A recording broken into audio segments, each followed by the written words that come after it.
अस्सलाम वालेकुम dear students, उम्मीद है आप सब लोग खैरियत से होंगे। I am mister Suhail, your mathematics teacher, और आज का जो हमारा लेक्चर है that is about chapter 8 geometry of straight lines. Geometry mean shapes, straight lines यानी कि लाइन्स की यहाँ पे डिस्कशन होगी। पैरेलल कब होती हैं, पैरेलल कैसे होती हैं, स्लोप्स कैसे निकालते हैं, और मुख्तलिफ़ तरह की यहाँ पे शेप्स को भी हम डिस्कस करेंगे। फॉर एग्ज़ाम्पल लाइक ट्राइंगल को, पैरेललोग्राम को, ठीक है, पैरेललोग्राम को बाय स्लोप्स हम प्रूव करेंगे। तो ये सारी जो डिस्कशन होगी ये हमारी चैप्टर 8 के अंदर होगी। आज का जो हमारा लेक्चर है उसमें हम कवर करेंगे इम्पोर्टेंट 8.1 एक्सरसाइज। इसके अंदर से MCQs भी आ सकते हैं, इम्पोर्टेंट हैं, शॉर्ट क्वेश्चन भी इम्पोर्टेंट हैं, और सिमिलरली लॉन्ग क्वेश्चन भी इम्पोर्टेंट है। ठीक है, अब आप स्लोप, अगर सादा लफ्ज़ों में मैं आपसे बात करूँ तो वो स्लोप क्या होती है।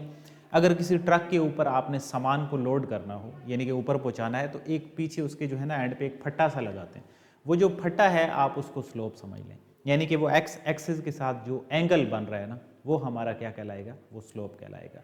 इसको हम जो डिनोट करते हैं वो टेन थीटा से डिनोट करते हैं। अब टेन थीटा जो होता है वो आपको पता है कि वो y/x या परपेंडिकुलर ओवर बेस के इक्वल होता है।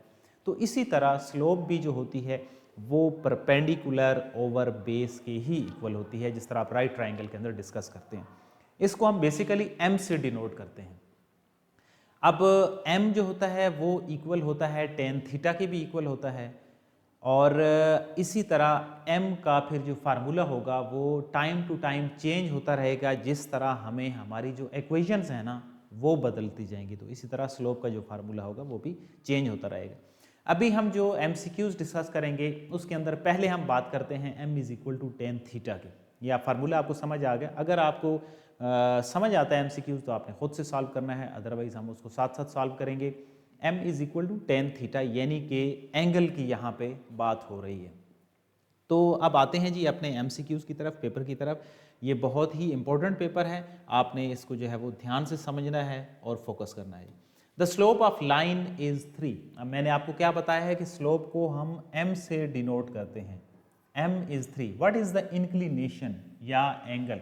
अब इंक्लिनेशन और एंगल दोनों एक ही चीज़ें हैं। इंक्लिनेशन का मतलब भी हाइट होती है, एंगल ही होता है। मीन्स हमें जो है वो थीटा फाइंड आउट करना है। मैंने आपको बताया है कि जो स्लोप होता है वो टेन थीटा के भी इक्वल होता है। आपके पास 5 सेकंड है, आप खुद से भी जो है वो उसको फाइंड आउट कर सकते हैं कि इसमें से एंगल क्या होगा। अब आपको जो डाटा गिवन है वो है 3, यानी कि m की वैल्यू। आपने एंगल को फाइंड आउट करना है तो ये जो टेन है ये दूसरी साइड पे जाके टेन इनवर्स हो जाएगा। अब टेन इनवर्स है, दूसरा उसकी वैल्यू जो है वो 3 है, प्रॉपर नहीं है जो आपने एंगल्स में फाइंड आउट करते हैं लाइक 30 पे, 45 पे, 60 पे। तो आप इस वैल्यू को कैलकुलेटर से फाइंड आउट करेंगे। Shift 10 3, the answer is 71.56। ठीक है, ये दो MCQs सेम हो गए। चलें इसको हम कर लेते हैं सपोज 5। अब अगर दो MCQs ऐसे हैं कि एक की वैल्यू है 71.5 और एक की वैल्यू है 71.6, तो जो एक्यूरेट आंसर होगा ना वो डी वाला ऑप्शन जो होगा वो एक्यूरेट होगा। कैसे। अब 71.56 है, अब हम अगर राउंड फिगर में इसको करें यानी कि 71.56, ये 5 से बड़ी वैल्यू है, तो इस प्रीवियस वैल्यू के अंदर एक आप ऐड कर देंगे तो जो मोस्ट एक्यूरेट इसमें से आंसर होगा वो 71.6 होगा। आई होप अब आपको ये जो MCQs है ये क्लियर होगा। अब हम जाते हैं अपने नेक्स्ट MCQs की तरफ, जो कि मेमोराइजेशन का क्वेश्चन है कि अगर दो लाइंस जो हैं वो परपेंडिकुलर हैं then the product of their slope. अब इसमें हम दोनों चीज़ों की बात कर लेते हैं कि अगर दो लाइंस पैरेलल हैं तब क्या कंडीशन होगी, और दो लाइंस परपेंडिकुलर हैं तब क्या कंडीशन होगी। अगर दो लाइंस पैरेलल होती हैं, अगर दो लाइंस पैरेलल होंगी तो उनकी जो स्लोप्स होंगे, दो या दो से ज़्यादा जितनी भी लाइंस होंगी अगर वो पैरेलल हैं तो उनके जो स्लोप्स होंगे वो इक्वल होंगे एक दूसरे की। पहली जो लाइन है उसका स्लोप फॉर एग्जांपल 4 है, जो दूसरी लाइन होगी उसका भी जो स्लोप होगा वो 4 ही होगा। अगर दो लाइनें आपस में परपेंडिकुलर होंगी तो उनके लिए ये कंडीशन होगी m1 m2 is equal to -1। So the right option is m1 m2 is equal to -1 यानी कि B। अब ये यहाँ पे फार्मूला भी डिस्कस हो गया। आगे शॉर्ट क्वेश्चन के अंदर इसका दोबारा से तज़किरा आएगा, लॉन्ग में भी इसका तज़किरा आ जाए, तो आपने इस पे ध्यान रखना है कि m1 m2 किसके इक्वल होता है, -1 के इक्वल होता है। तो राइट ऑप्शन क्या हो गया, बी हो गया जी। नेक्स्ट पे आते हैं, next one is a line has an inclination of 45, what is the slope. पहला जो एमसीक्यूज है इसका ये कन्वर्स है, पहले एमसीक्यूज में स्लोप की जो वैल्यू थी वो गिवन थी, अब इसके अंदर इंक्लिनेशन यानी कि एंगल गिवन है, आपने स्लोप फाइंड आउट करना है, मींस आपको m फाइंड आउट करना है, आपको एंगल जो 45 है वो गिवन है। अब आप जानते हैं कि जो m होता है that is equal to tan theta के, अब आपके पास ये जो वैल्यू है ये गिवन है, so m is equal to tan 45 which is equal to 1, तो m किसके इक्वल हो जाएगा, m आपका 1 के इक्वल हो जाएगा, means the right option is B. यहाँ पे थोड़ा मिक्सचर है, डी भी 1 ही लिखा हुआ है, इसको अगर -1 हम कर दें तो फिर जो राइट ऑप्शन है दैट इज बी। सो ये था हमारा थर्ड एमसीक्यूज। अब हम आते हैं अपने फोर्थ वन की तरफ, उसमें क्या चीज़ है जी, पॉइंट्स हैं A B have a slope of 3 find the X. अब यहाँ पे जब दो ऑर्डर पेयर आ जाएं तो उसका स्लोप हम कैसे निकालते हैं और एक्स की वैल्यू को कैसे फाइंड आउट करते हैं, उसका भी पहले हम फार्मूला डिस्कस करते हैं। अगर दो ऑर्डर पेयर हों तो उसके लिए जो स्लोप का फार्मूला होगा वो ये होगा, y2 minus y1 over x2 minus x1, means ये आपके पास x1 और y1 हैं, ये आपके पास x2 और y2 हैं, और उसने दे दिया है कि अगर इनका आप स्लोप फाइंड आउट करेंगे तो वो 3 के ही इक्वल होगा, तो आपने x की वैल्यू बतानी है। अब पहले तो हम फार्मूला लगाते हैं, y2 माइनस y1 मैंने ऊपर मेंशन भी कर दिया है ओवर x2 माइनस x1, और ये किसकी इक्वल है, ये 3 के इक्वल है, यानी कि जो उसने स्लोप की वैल्यू दे दी है हमने उसके इक्वल अपना जो स्लोप है उसको रख लिया है। So 8 minus X over 2 is equal to 3। अब हम इसको फर्दर सिंप्लीफाई करें तो 8 minus X is equal to 6, 8 minus 6 is equal to X, so 2 is equal to X, यानी कि A2 जो होगा वो इसका राइट ऑप्शन होगा। सो आई होप कि ये जो MCQs हैं इसमें काफ़ी सारी हमने डिस्कशन की है, जिसमें हमने फार्मूले जो हैं वो डिस्कस किए हैं, पैरेलल परपेंडिकुलर का केस जो है वो डिस्कस किया है, अगर आपके पास ऑर्डर पेयर्स हों एक से ज़्यादा उसके लिए क्या स्लोप का फार्मूला होता है वो डिस्कस किया है, और यही फार्मूला और परपेंडिकुलर का जो केस होगा वो हमारा शॉर्ट क्वेश्चन और लॉन्ग क्वेश्चन के अंदर भी यूटिलाइज होगा। आपको आई होप के फार्मूले जो हैं वो यहाँ तक क्लियर हैं। अब हम जाते हैं अपना दूसरा जो पोर्शन है that is about the portion of the short question and long question as well. तो वहाँ पे आपने खुद से भी फाइंड आउट करना है कि ये कौन सा फार्मूला यहाँ पे यूटिलाइज होगा और कैसे सॉर्ट आउट करेंगे। Find the value of y if the points p q r are collinear. ये जो कुलीनियर है इस पे हम पहले भी डिबेट कर चुके हैं, lie on the straight line या जो कुलीनियर्स होते हैं इस पे हमने पहले भी बहस की है। कुलीनियर वो पॉइंट्स होते हैं जो एक ही लाइन के ऊपर लाई करते हैं, तो एक ही लाइन के ऊपर जो लाई करेंगे वो क्या होंगे, कुलीनियर होंगे। इसका मतलब ये है कि फिर अगर एक ही पॉइंट के ऊपर वो लाई करते हैं तो जब हम उनका स्लोप्स निकालेंगे तो उनके सबके जो स्लोप्स होंगे वो क्या होने चाहिए, वो इक्वल होने चाहिए। ये फिर कुलीनियर की जो कंडीशन है उससे हमने ये नतीजा निकाल लिया है। अब हमारा जो मेन मुद्दा है, मेन काम क्या है, that we have to find the value of y। हमें y की वैल्यू फाइंड आउट करनी है, और जो डाटा है वो क्या है कि पी क्यू आर जो पॉइंट्स हैं वो कुलीनियर हैं, यानी कि एक लाइन के ऊपर लाई करते हैं। जब वो कुलीनियर हैं तो इधर हम लिख देते हैं कि collinear implies that P Q slope is equal to Q R का slope is equal to P R का स्लोप। अब इसके तीन तरीके हैं, आप तीनों का स्लोप अलग अलग निकाल के कोई सी दो को इक्वल कर लें। दूसरा तरीका कौन सा है, मैं यहाँ पे ही इसी के नीचे फार्मूला लगाता जाता हूँ, और आपको फार्मूला मैंने सिखा दिया है कि अब पी क्यू है y2 minus y1 over x2 minus x1, आ जाए क्यू आर पे 2y plus 1 dividing by 6 minus 5। Next पे आ जाए P R 2y plus 1, sorry यहाँ पे फार्मूले में थोड़ी सी हमने गलती की है, क्यू आर, तो क्यू आर पे क्या होगा formula 2y plus 1 minus 2 dividing by 6 minus 5, यानी कि ये जो पूरी वैल्यू है ये हमारी y2 की वैल्यू है। सो y2 minus y1 dividing by x2 minus x1। अब आ जाए पी आर पे। सो पी आर का फार्मूला क्या होगा y2 minus y1 dividing by x2 minus x1, जो कि y के ही इक्वल है। अब ये तीन इक्वेशन है, इनको हम फर्दर अगर सिंप्लीफाई करें तो ये बन रही है 2 माइनस वाई ओवर 1, ये बन रही है 2y माइनस 1 ओवर 1, और ये बन रही है y plus 1 over 6 minus Y. अब देखिए इसमें आपके पास चॉइस है, ये इक्वेशन नंबर आप इसको 1 समझ लें, ये 2 समझ लें और ये 3 समझ लें। अब तीन चीज़ें हैं, तीनों एक दूसरे की इक्वल हैं, तीन लोग हैं, तीनों एक दूसरे की इक्वल हैं। इसका मतलब ये है कि 1 2 के भी इक्वल हो सकता है, 2 3 के भी इक्वल हो सकता है और 1 3 के भी इक्वल हो सकता है। आप कोई सी दो जो आपको आसान लगेंगे उससे आपने जो y की वैल्यू है वो फाइंड आउट कर लेनी। मैं 1 और 2 को कंसीडर कर रहा हूँ कि 2 minus Y is equal to 2y minus 1 है। अब देखिए नीचे 1 है, 1 उसके साथ डिवाइड होगा, ख़त्म हो जाएगा।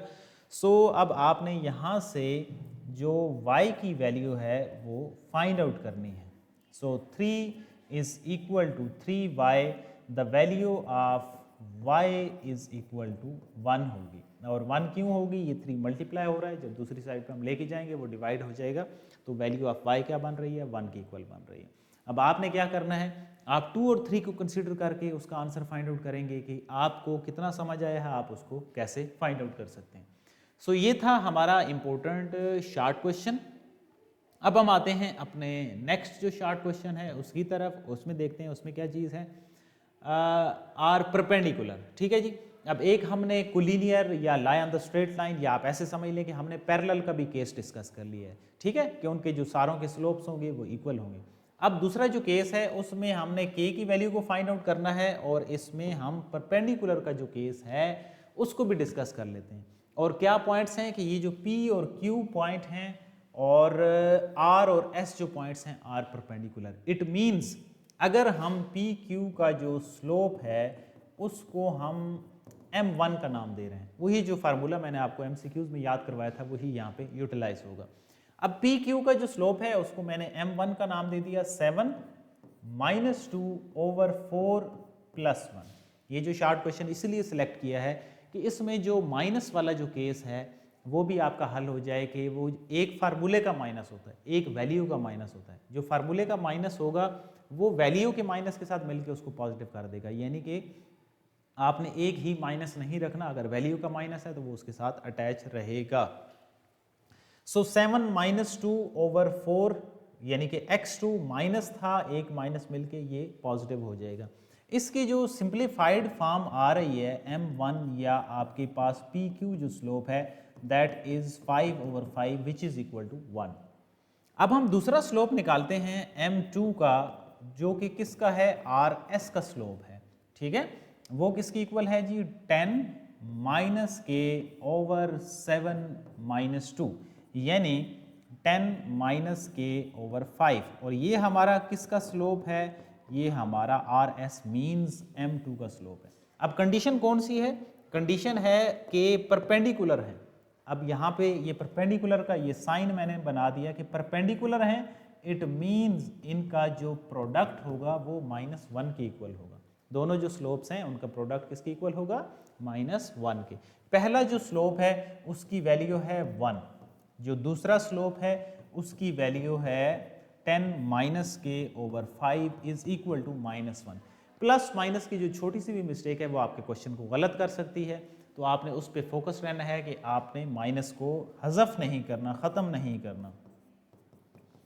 -5, सो 10 प्लस 5 इज इक्वल टू के, ये जो माइनस होगा दूसरी साइड पे शिफ्ट हो जाएगा। So the answer of k is equal to 15।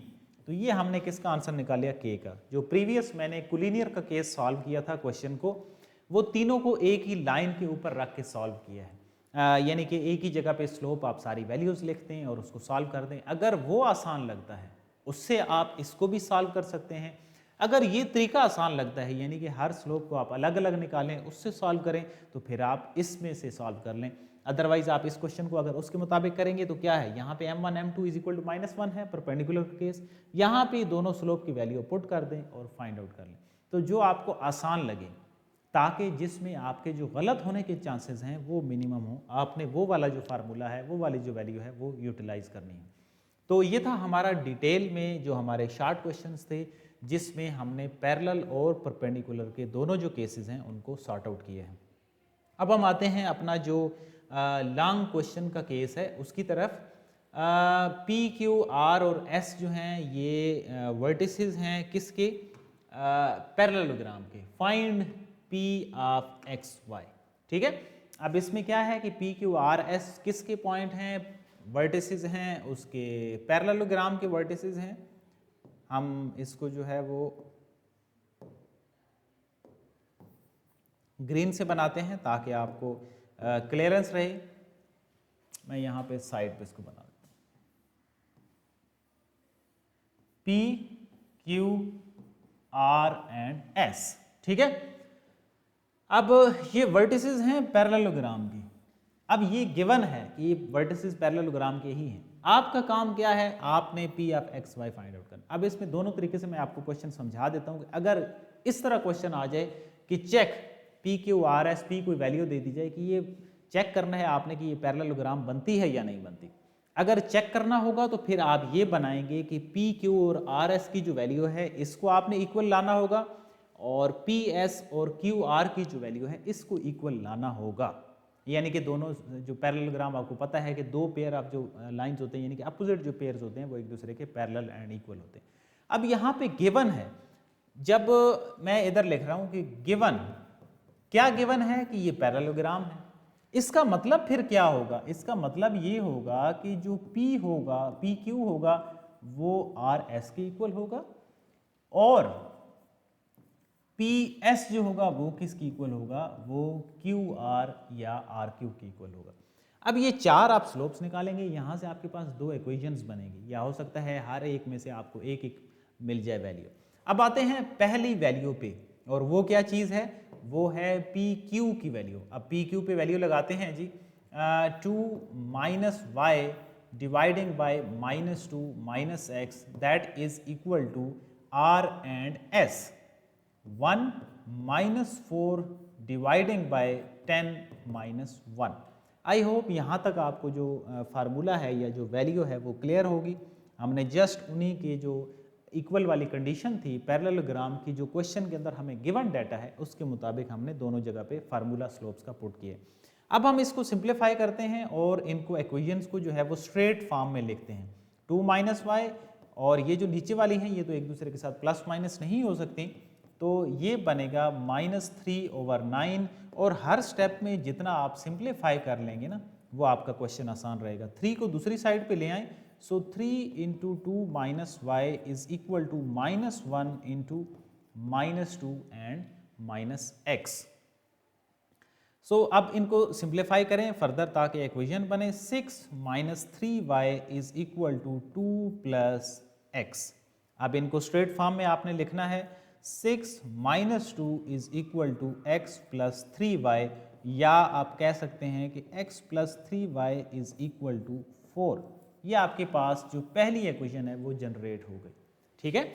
अब इसकी जो लॉन्ग क्वेश्चन है वो डिवीजन इसकी कैसे होगी, आपने कंडीशन लिख दी, पैरेललोग्राम गिवन है, आपके पास जो है वो 2 मार्क्स मिल गए। फिर आप इक्वेशन बनाएंगे, इक्वेशन के 2-2 मार्क्स आपको मिल गए, ठीक है। 4 और 2 इसके 6 हो जाएंगे, और जो 2 वैल्यू आप फाइंड आउट करेंगे उनका 1-1 मार्क होगा, तो वो मिलके आपके 8 मार्क्स होते हैं। अब आते हैं हम P और S पे। सो P एंड S में क्या होगा, 1 minus Y over 10 minus X is equal to Q R. So Q R में है 4 माइनस 2 ओवर 1 प्लस 2 हो जाएगा। यहाँ पे दोबारा जो ये प्लस और माइनस का केस है क्यू आर वाला, इसको आपने ज़हन में रखना है कि एक फार्मूले का माइनस होगा, एक वैल्यू का माइनस होगा, मिलके पॉजिटिव हो जाएंगे। सो अब हम इसमें से भी इक्वेशन को जो है वो स्ट्रेट फॉर्म में लिखते हैं, अलग करते हैं। So that is equal to 2/3 cross multiply करें 3 into 1 minus Y is equal to 2 into 10 minus X means 3 minus 3y is equal to 20 minus 2x। अब इनको थोड़ा सा सीधा करके लिख दें 2x minus 3y is equal to 17। तो ये हमारा क्या हो गया, ये हमारी सेकंड इक्वेशन बन गई। आई होप कि यहाँ तक आपको जो इक्वेशंस हैं वो क्लियर होंगी।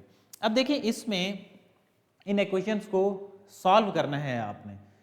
सॉल्व कैसे करेंगे आप, साइमल्टेनियस इक्वेशन है, आप कोई भी मेथड लगा सकते हैं। इन मेथड पे भी हमारी डिबेट हो चुकी है। एलिमिनेशन मेथड आप करें, सब्स्टिट्यूशन मेथड करें, या पहले 9th में क्रैमर और इन्वर्स मेथड होता था, उनसे आप सॉल्व कर सकते थे। तो एलिमिनेशन कैसे करते हैं, ये दो इक्वेशंस हैं, इन दोनों को हम यहाँ पे ना ऐड कर रहे हैं। चलें, ऐड 1 and 2।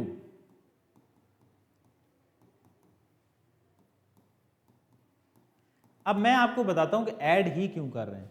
ऐड हम इसलिए कर रहे हैं कि जो दोनों इक्वेशंस हैं ना, उनके अंदर ये जो y के साइंस हैं वो डिफरेंट हैं, तो वो y कैंसल आउट हो जाएगा।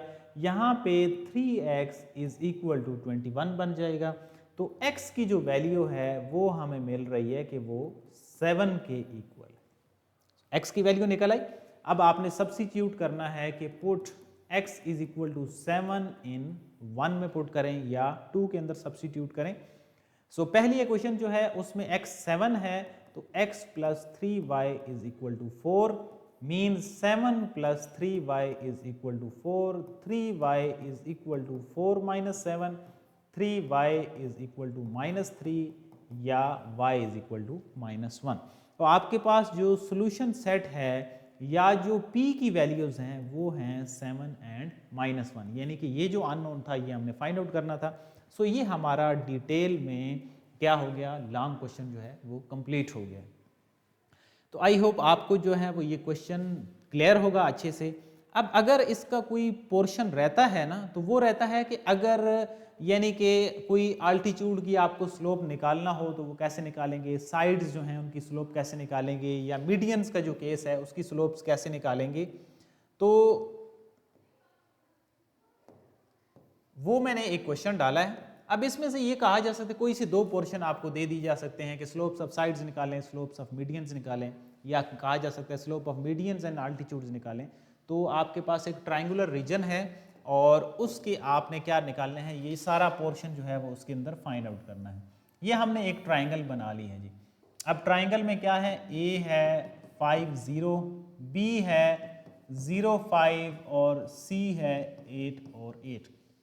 आप इसको प्रॉपरली ग्राफ के ऊपर ड्रा करके भी बना सकते हैं, लेकिन मेन जो मुद्दा है, मेन जो काम है वो हमारा इन वैल्यूज़ को फाइंड आउट करना है। इन वैल्यूज़ में क्या है, slopes of sides. Slope of sides का क्या मतलब है कि ये जो तीनों साइड्स हैं ए बी और सी, इनके आपने स्लोप्स निकालने हैं। अगर मैं ए बी स्लोप को m1 का नाम दे देता हूँ, इसको m2 का नाम दे देता हूँ और इसको m3 का नाम दे देता हूँ।